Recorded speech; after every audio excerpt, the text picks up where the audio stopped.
Ao anatin'izay fanadihadiana natao mahakasika ny raharaha fanondranana andramena izay indrindra moa dia tsikaritra fa mbola mitohy hatrany ity fanondranana antsokosoko ity. Manaitra ny sain'ny tompon'andraikitra araka izany andriamatoa Ledimy Jean Joachim izay filohan'ny Comission parlemantera misahana ny fanadihadiana ity raharaha ity. Fanadihadiana ary. Mbola mitohy ny fanondranana andramena araka nambaran'andriamatoa Ledimy Jean Joachim izay filohan'ny Comission parlemantera misahana ny fanadihadiana ny raharaha andramena eo anivon'ny Kongresin'ny tetezamita ary manaitra ny sain'ny tompon'andraikitra izy misahana izay fanadihadiana izay momba ny raharaha andramena eo anivon'ny Kongresy.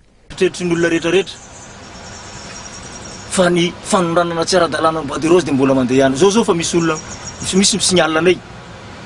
Mitandritandray moa fa manomboka efa mampafantatra ny manam-pahefana dia mizao raha fa efa manomboka manao préparation reny any avaratra anao chargement au large ka tokony jeren'ny manam-pahefana zany hoe tokony arahana maso dia zao ndi ohatran'izany ny atsimbo hitanareo angambana ny atsimbo vetivety eo misy ny entana tratra ndraiky tany tuliary indrindrandrindra fa fort dauphin io misy io zany hoe le izy ny tena marina dia manerana ny Madagasikara zao ntsika miteny zao ka tokony hojeren'ny manam-pahefana ihany le izy fa lasa tantely afadrakotra ny airem-pirenena zay tsy mampidi-bola ho an'ny fanjakana tsy mampidi-bola ho an'ny firenena indrindra tsika zao hiditra ny fifidianana.